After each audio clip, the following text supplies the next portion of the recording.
Okay, so I'm the CTO of FlexQube and one of the founders, and I will take you through this webinar today. And we have a session of webinars that we will go through during the coming month. And today we will start with the eQart story. So we will talk about why we decided to develop this product. And we will also talk about how we position this on the existing market and which customers we are facing with this product. And tomorrow we will go more into details about the product with more of the hard facts like driving speed, weight, capacity, and so on.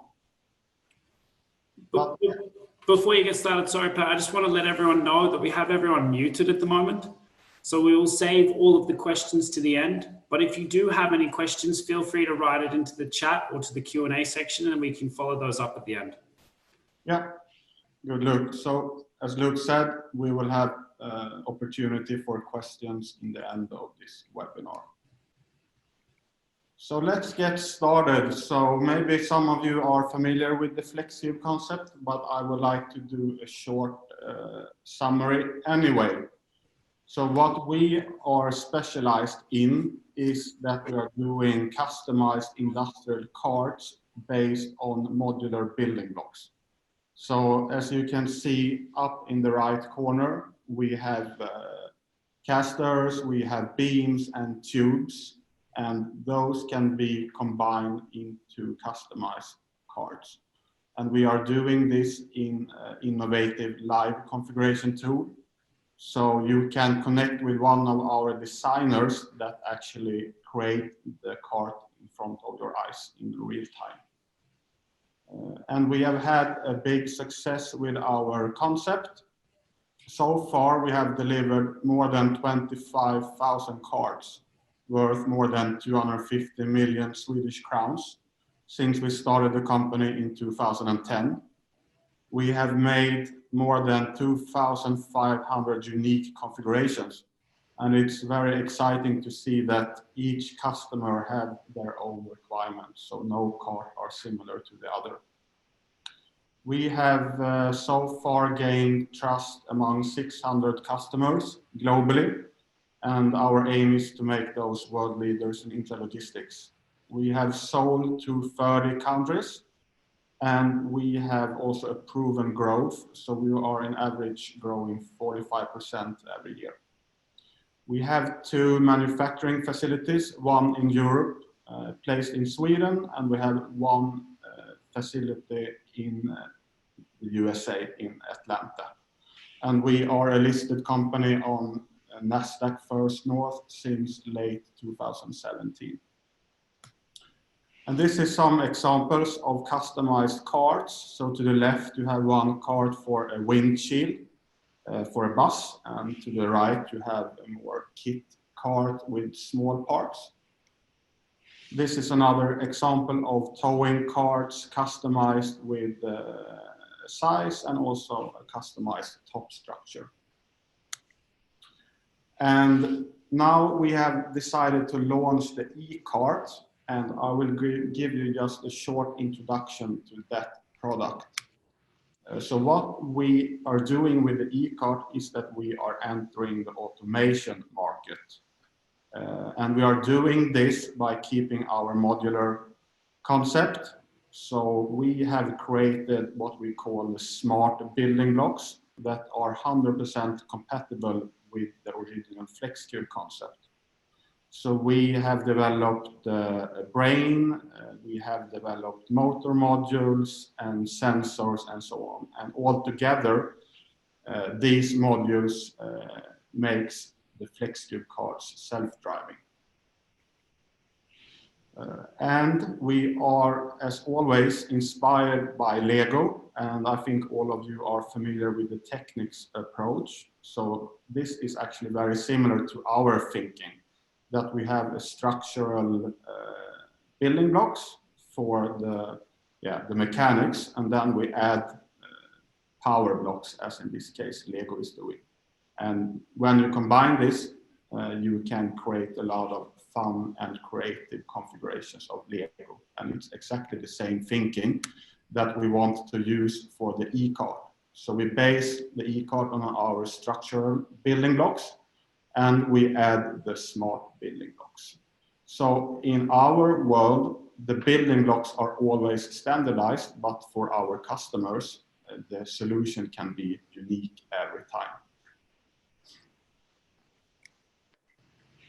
So some background why we decided to develop the eQart. And there are a number of reasons, but the main reason is that we want to support the factory of the future. A factory in principle is a very simple thing. You add parts in one area and out in the other area comes the product. But now we have a lot of trends going on that makes running a factory very complex. So we have, on the one hand, we have the mass customization. And I think all of us can see that in the society around us, that we have more and more products available, and we have more and more variants and options. So yeah, in product offer is exploding. And in addition to that, we have a constant change in the environment and in the world.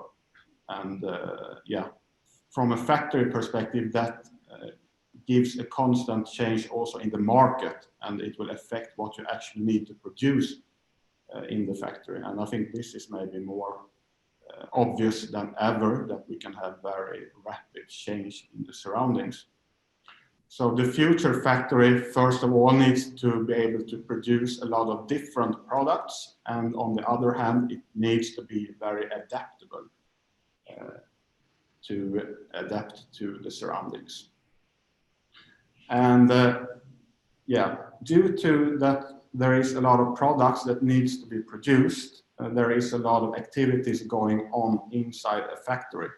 And first of all, you need a lot of parts in order to produce all the different variants of the product. So if you have a car factory, for example, you need a lot of different seats, you need a lot of different steering wheels and options in order to make the car customized.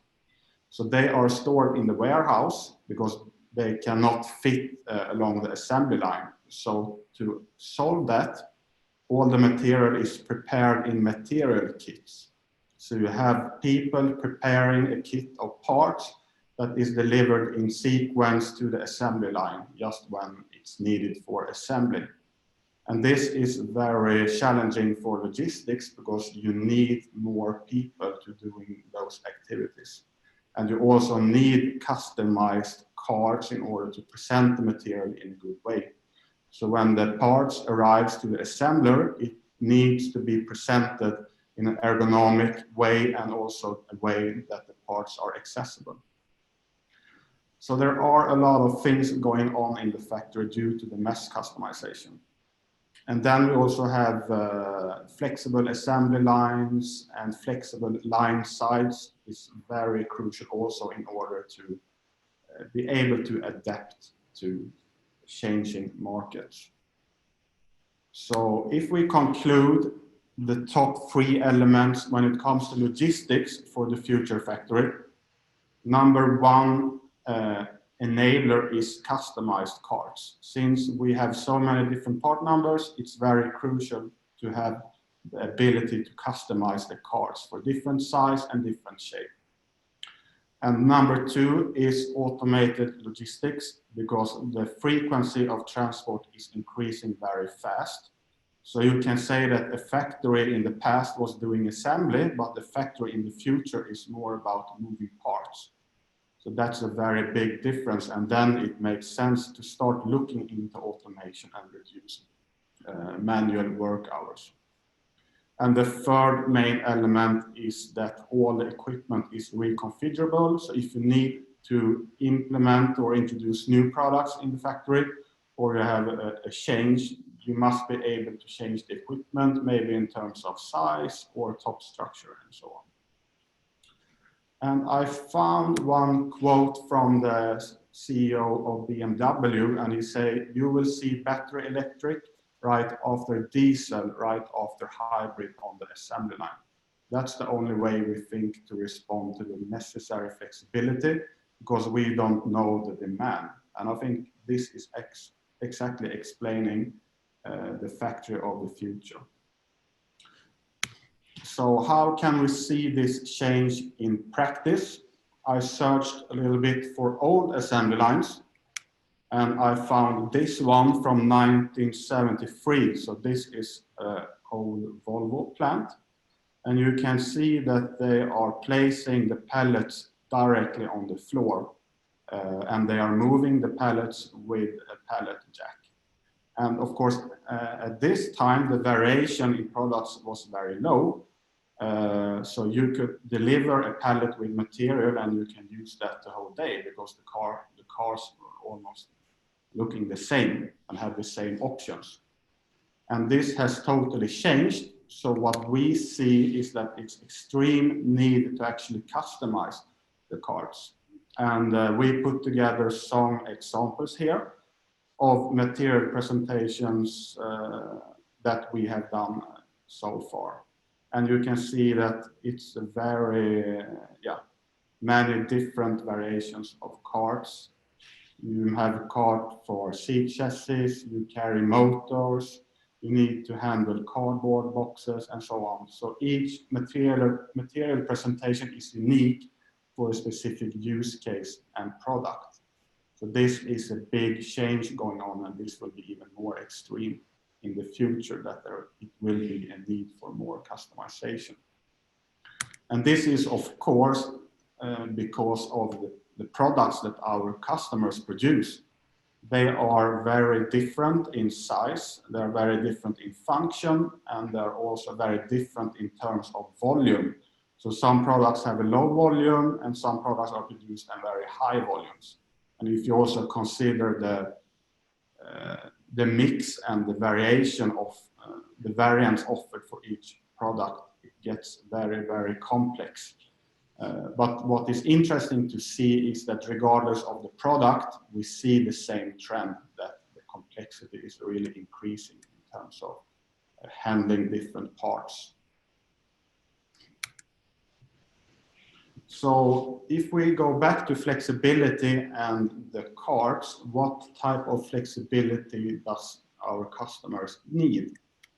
And we see two main flexibility needs. The first axle is size. So some customers are enough, they are happy with some standard size like Euro pallet, US pallet, and some standard box sizes. Other customers might need a customized size. It doesn't mean that the card needs to be big, it just means that the card needs a size that is not available as standard. And on the other axle, we have a type of top structure. Some customers and use cases are fine with a very generic top structure like flat deck or rollers, while other customers need very customized top structure because they have complex parts. And on the right side, we can see different customer categories that we work with. So we have the distribution centers, we have the warehouse, we have the tier 1 suppliers, and finally the OEM manufacturers. So if we should try to place those on this chart here, I think we can conclude that the distribution centers, they have the least need for flexibility when it comes to industrial cards. And that's because they are handling a lot of standard packaging like pallets, boxes, and so on that fits very well within standard sizes. And they also have a very generic need when it comes to top structure. If we then look at the warehouse, they also need very generic and standardized top structure, but we see that warehouse might need more flexibility when it comes to size. So maybe they need bigger pallet cards to move those around. So we see increased need for size flexibility. Then we have the tier 1 suppliers, and now we are starting to assemble products, and of course then the complexity is increasing.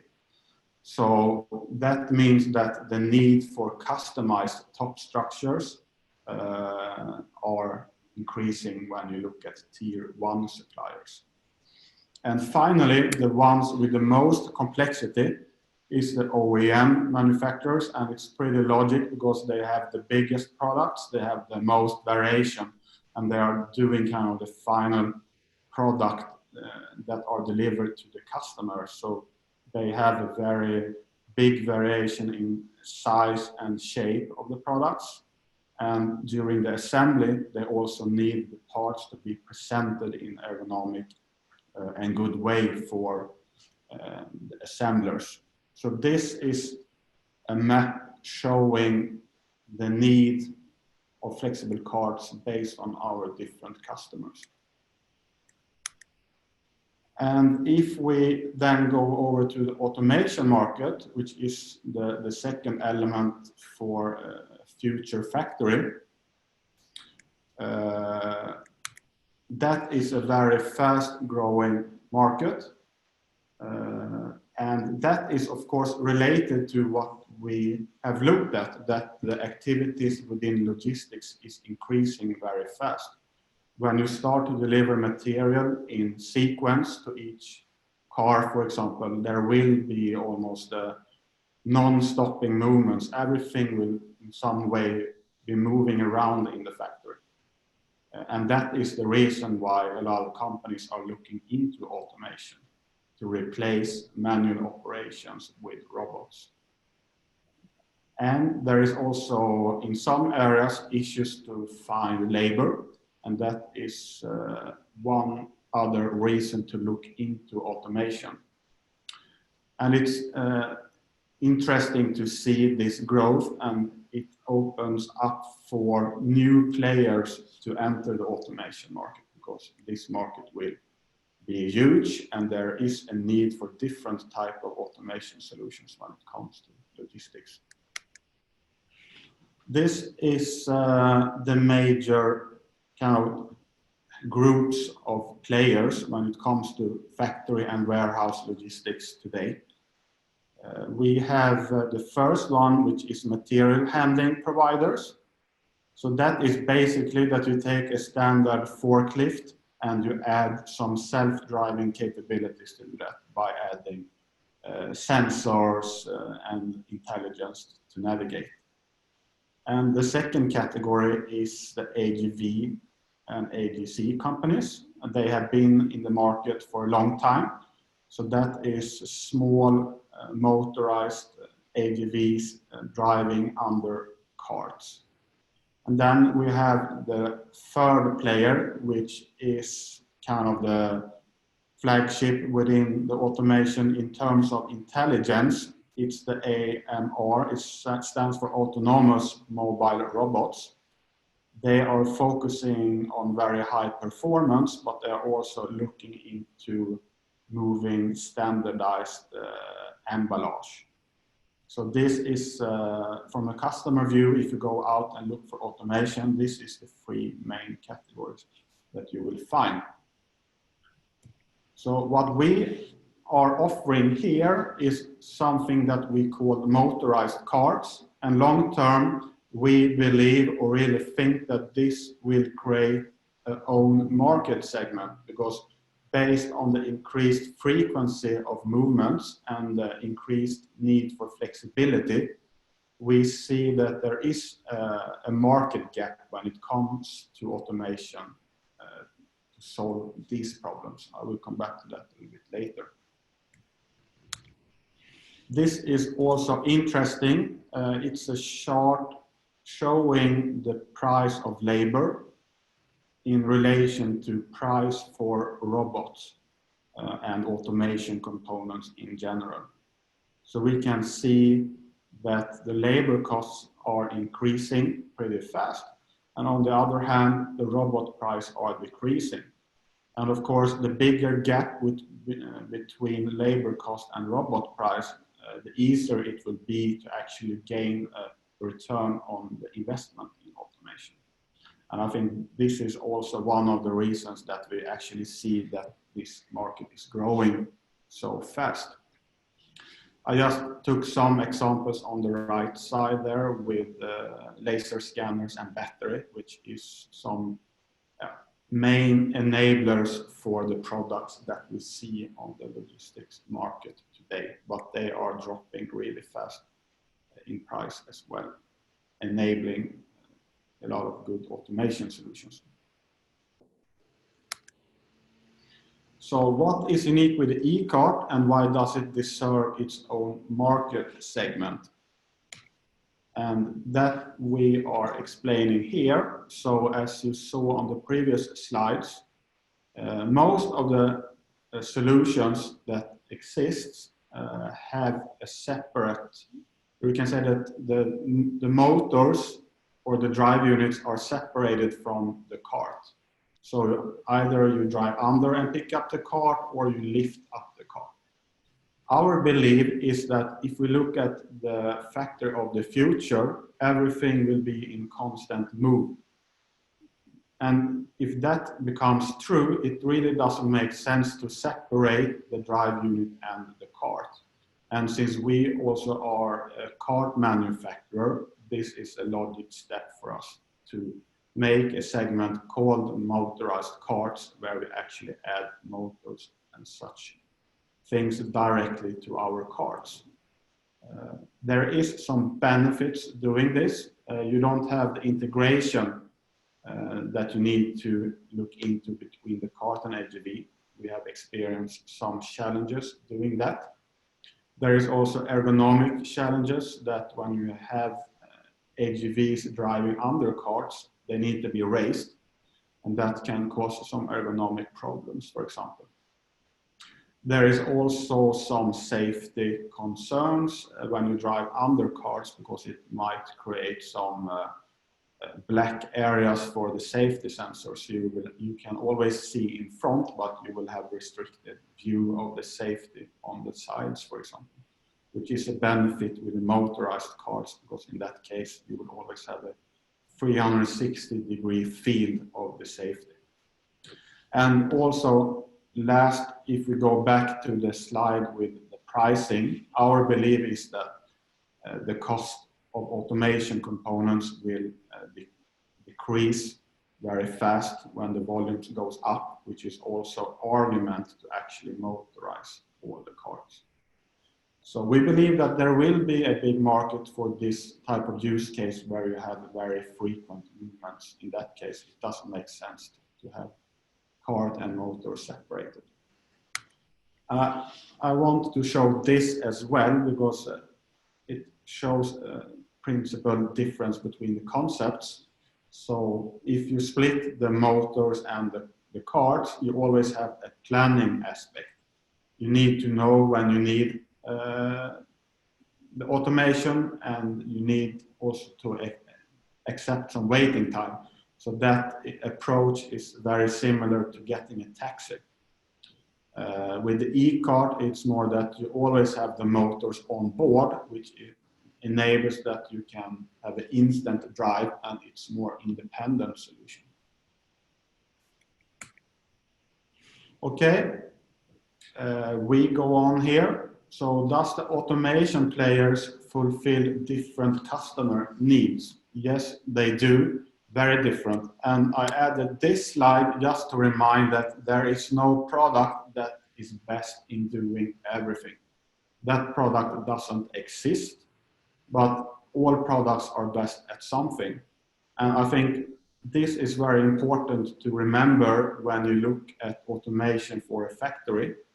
It's very dangerous if you start to look for solutions that should solve all the problems. The future factory will need a lot of different automation to solve the problems in the most efficient way. So it's all about the user case. There is different solutions for different user case. I think what is dangerous is if you look at one solution and try to implement that all over a factory or a distribution center. And it's also not about good and bad. So what I'm going to present now is just where products are most feasible. And we are going back to this 4-square matrix. We have the size on one axis, and we have the level of customized top structure on the other axis. And to the right, we have the players. We have the AGVs, we have the autonomous robots, we have the material handling providers, and we have the eQart. And if we start with the AMRs, they have a clear position in the lower left corner. They are mainly designed to, in a really good way, move standard parts like pallets, containers. They are available in a few standard sizes, aiming for those standard packages. And there is also not that huge need for customized top structures when you move those standard packages around. It's the same with the material handling providers. I mean, they are traditionally moving simply pallets, so they are also belonging to this square of standardized top structures and standardized size. And then we have the AGVs. They are mostly working in, or they are always working together with some kind of cart, because the AGV itself is useless. You don't place anything directly on these products, so it's always combined with some type of cart. So that gets into the upper left corner, where we have that it's feasible to move standard size packaging, but maybe with a customized top structure. And then finally, as you can see here, this is the market gap that we see, and it's a market gap that we want to close with the eQart, and it's all about flexibility. So if a customer asks for a customized size and a customized top structure, there is not many solutions out there on the market today. So that is the market gap that we want to close with the eQart. It doesn't say that we cannot do any of the other squares, but it's a clear message that this is something that we can do really, really good. And this slide is a bit messy, but I overlapped the customers into this matrix. So by looking at this, you can see that the autonomous mobile robots and the material handling providers, of course, they have a very good product offer for distribution centers. That's very logic, and that's what it's designed for. If we look at the AGV and the ABC and the ability to handle customized carts in a more standardized size, they are opportunity or product feasible for maybe tier 1 suppliers. And if we look at the eQart, we can see that we are overlapping the OEM manufacturers, and that is the customer that has the most need for flexibility in size and also shape of the cart. So this is a very focused customer for us, together with tier 1 suppliers and also warehouses, because we see a need from warehouses that they need very big carts, for example, and then we can offer something that the others cannot do. So now you understand the customers and the market, and I will quickly go through our mindset when we developed the eQart, because we have done some considerations during the development phase.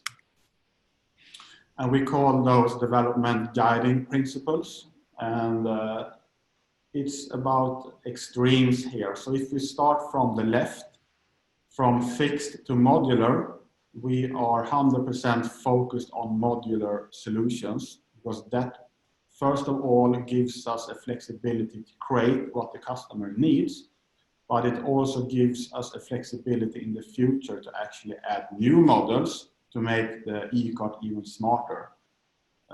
So for us, it's not a completely new product. We just replace or exchange certain modules, and we can achieve new feature of the product.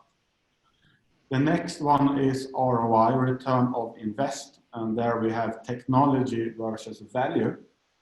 There is examples of products where you go all in on technology.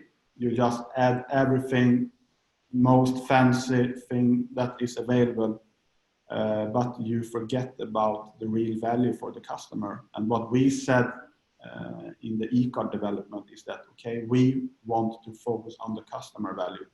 How can we move something from A to B in the most efficient way instead of starting out with the technology?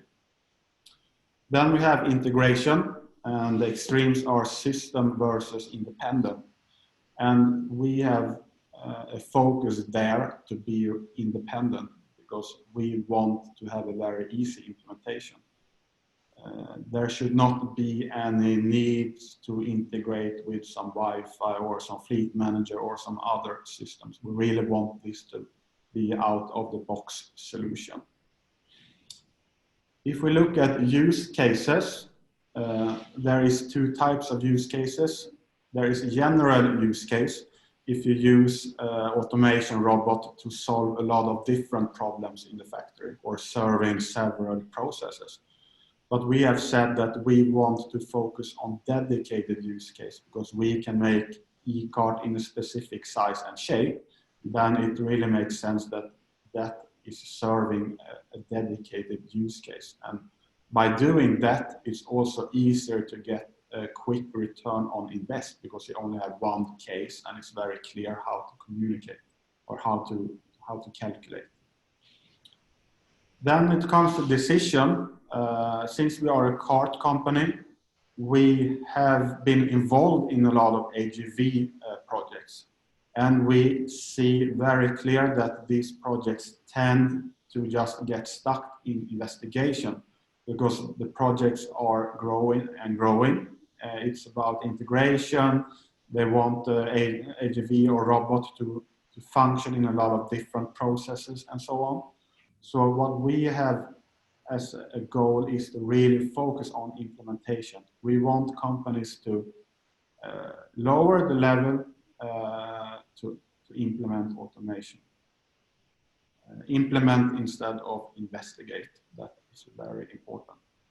When it comes to implementation, we want the dummies to be able to do the implementation. There should not be any expert knowledge needed or a lot of consultancy hours in order to get up and running. And finally, the automation level. We are doing automated product, but we have also taken an active decision that in order to achieve a good flexibility, we don't want to go for 100% automation level. We still want to involve some human operations.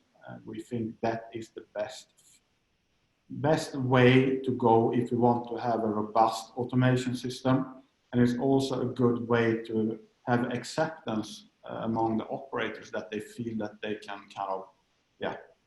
they can maneuver and control the eQarts and they can actually take these decisions themselves when the transport should be launched and so on. Yeah, so based on this, the result or the outcome is these modules. And as I said in the beginning, it's a unique concept. It's 100% standardized. So regardless of the eQart you want to customize, these modules are always the same. So if you schedule a meeting with us to configure eQart in some hours, based on these building blocks, we can have a customized solution. And we have the goal, or we know that we can offer a market-leading flexibility, both in terms of size The smallest one is 900 millimeters roughly, and we can go all the way up to 2.5 meters. Then we have also from a use flexibility perspective, we can make standalones. In some cases, we can also do towing and mother-daughter solutions. And we will talk more about those use cases in detail in coming webinars. I will not go too much into this right now. And when it comes to top structure flexibility, one very important requirement when we developed the eQart was that it should not have any restrictions when it comes to the top structure flexibility. So it has exactly the same opportunities as a regular FlexQube cart to add different top structures onto it. We are getting closer to the end, so I just want to show some different examples of eQarts. So this is a customized eQart for machine parts. It's one of the smallest configurations that you can do, and you have a custom top structure in ergonomic height to load these machine parts going from one station to another. So this is what I talked about, a very dedicated use case focusing on this part going from one place to another. That makes it a lot easier instead of having this automation equipment focusing on doing a lot of other things as well. So this is a very clear use case. Here you can see the size variation from the smallest one up to the largest one. And as I said, from a module perspective, it's exactly the same configurations. We only have built a different base. This is eQart with the top structure of shelves. So this is good for picking operations. This is showing the user interface, which I talked about. So you have clear view of the map and the stations, and the operator can easily decide where he wants the eQart to go. And this is also something that we really will focus on in the future to get the user interface really, really nice. So that was all for this webinar. A little bit about reasons behind the eQart, our customers, and the market. Already tomorrow, there will be a webinar that we will pre-record, but it will be launched during the day tomorrow with a little bit more detailed information about the modules, some technical specifications like speed and payload and so on, navigation and safety technology. And after that, we will also dig in more into user cases, ROI, and talk more in detail about what we will also offer in the future. The webinar, it's good to clear up that the webinar tomorrow will just be a link sent out to everyone that has participated today. So you don't actually have to set time aside. You will receive a link for you to watch. Yeah. Good. So we are here if there are any questions related to this webinar or the eQart or just in general. Feel free to write any questions in the chat or the Q&A. We have one question here, Pab, from Christina. She's asking if you showcase the eQart somewhere and what is the approximated cost? Yeah, we are showcasing eQart, so we have demo units in both the USA, Mexico, and Europe, and the cost starts at $25,000 US.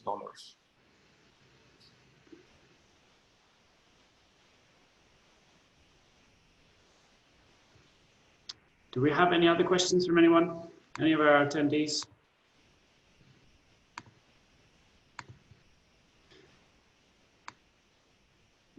From Shane, we have, does the eQart payload increase with its size? No, it works like this, that we have certified the concept of the building blocks, and there is one fixed weight for all the size configurations. So that the size limit is 1,000 kilogram regardless of the size. But from case to case, we need to, of course, evaluate if there is feasible to have 1,000 kilograms on the cart. So if we make a small one, I think in most cases it will carry less load.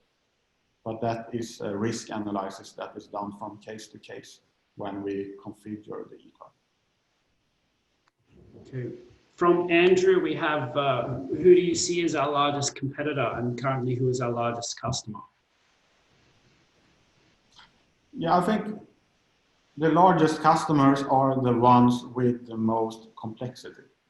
And of course, that is the final manufacturers, but we also see that there is a big interest from warehouse and distribution centers when it comes to maybe more odd size carts, and also towing, where we have a strong offer, where we can tow other carts already existing. Andrew also followed that one up with, is the trend more likely to be leasing or purchasing the eQart, and how do you handle automation upgrades? Yeah, we offer both payment options. So there can be leasing on a monthly basis, including software updates and maintenance and service and so on.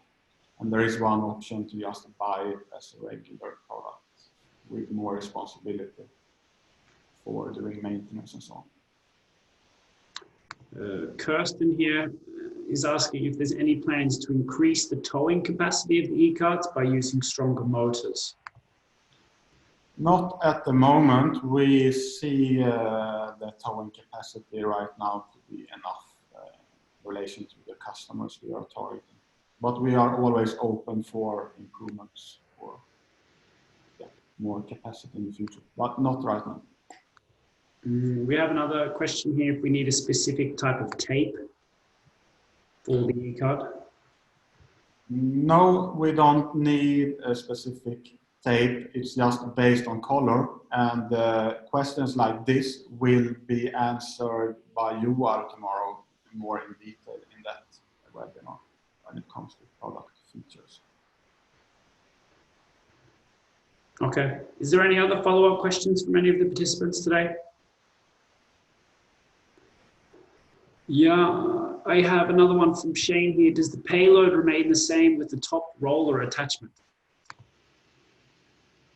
Yeah, the payload is the same, but if we add rollers, we need to review the point of gravity. So, I mean, if we make the cart really high, that is something that we need to consider when we set the payload. But if there is, let's say, I mean, if there is rollers in a normal height, the weight rating will not change. And can you tow your existing carts with the eQart, even if they are not FlexQube carts?